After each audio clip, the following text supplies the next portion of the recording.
Hi, I am Tavish Cardiff here to talk about our raw material. It is week 3, food week.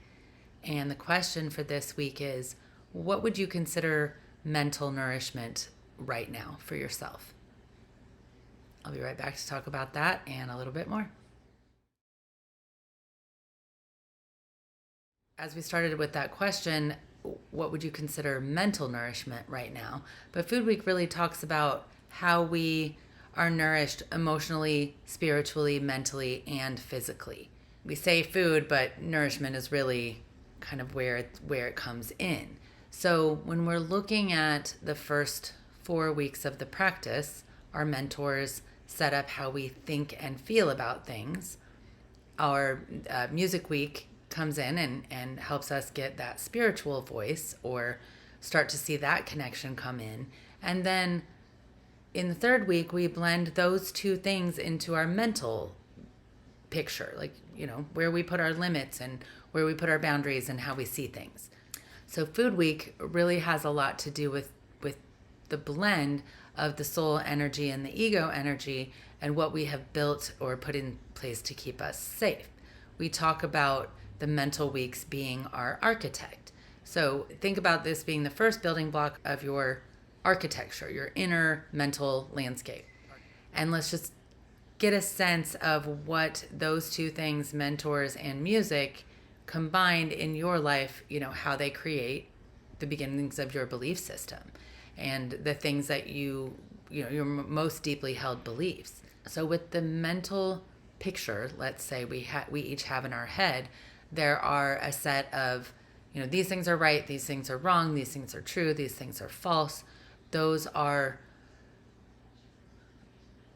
Every one of those stems from what we came in with and what we take in each day to reinforce those beliefs, or in some cases to tear them down, but it usually takes a big event to tear the mental structure down, or something to happen. Let's say someone's trusted another person their whole lives and all of a sudden found out they've been lied to for a long period of time.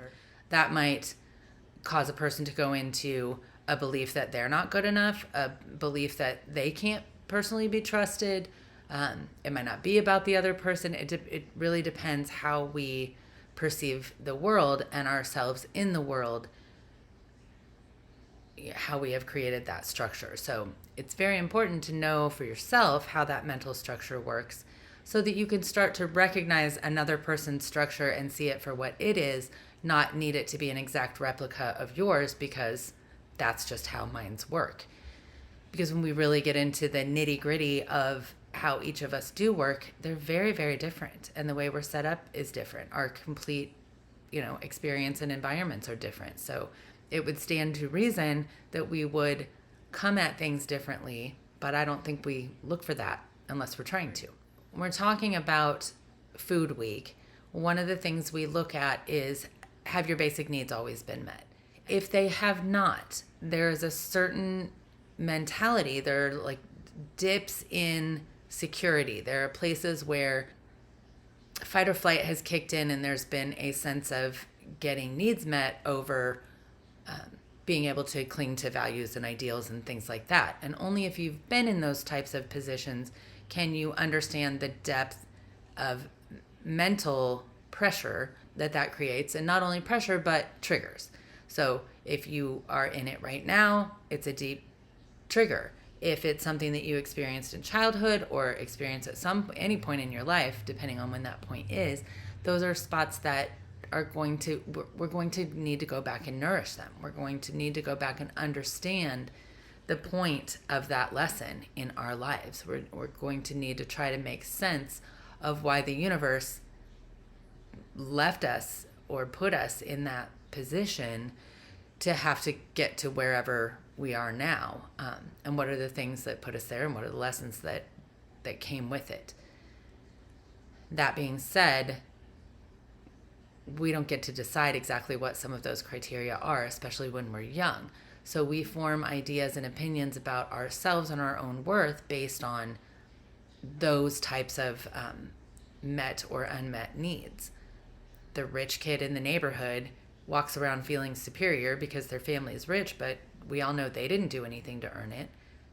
So at some point, that person's soul, ego, energy is going to come up against itself, whether that happens out loud, whether they, really take that in a meaningful way, we don't get to say. But we know that at some point that rub is going to be present, and they are going to have to make some choices about, is this my value or is this my parents' value? And if I've been claiming something that isn't really mine, now I'm kind of sideways with the universe. But when we look at our needs, I can make a list of things that I need right now. In comparison to basic needs and food and water and shelter, they're not really needs. They are things that I feel like I need. But when it comes down to it, these are really wants. So our sense of what we need is relative, and it's on a scale. But when we start to look at our needs in relation to another person's, then we start to see where we've assessed value or devalued ourselves or another. It's just taking that barometer on what level of need really is. I'm working on a project and I need some things for the project, and it's 10 o'clock at night. I'm going to have to improvise. I'm going to have to do something. I'm going to have to work through mentally how to take care of what I need to have happen for the next day. And that's where a lot of our creativity comes in. That's where a lot of thinking outside the box, outside that mental structure. We'll start to see the solutions that are provided outside of what we allow. When we let underneath that be our guide, be our leader, when we operate from passion, then we start to see these areas that are undernourished, or places where we could nourish, places where something that we have to offer is readily available to somebody else, and we just weren't paying attention to that it was there because we're busy meeting needs and getting things done, as every single one of us does in our lives. But when we take a step back to look at where our needs fall, where another person's needs fall, and we look at what we can do to support need in ourselves and in others, now we're taking a much more rounded approach, soulful and ego-filled, satisfying both sides of ourselves, and then making choices based on where that middle ground is and what it is for that day. It might be different one day to another. We have different time and resources on a different day. So always leave it open to what's available right now. One other way to look at Food Week and how we hold ourselves mentally is, how do you describe you to you? And I think that's very different than the self that we project to other people. Do you look at yourself in the mirror and say negative things? Do you beat yourself up? These are the voices that we don't let be known, but if we're letting them be known to ourselves, if we're beating ourselves up behind our friend's back or our family's back or the people who love us, we are doing a disservice to our mind-body connection. So the more that we can nourish that mind-body connection, the more we breathe, open up the space for more insight, for direct knowing, for the universe to be the support that it is prepared to be when we can get out of the way and let it. When we can see that even though we didn't get this thing that we wanted, right around the corner was a different answer, something that you hadn't quite thought of, but sets you up in a better way than what you had originally thought. How often does the thing that you wanted to happen not come true, but an even better thing comes along?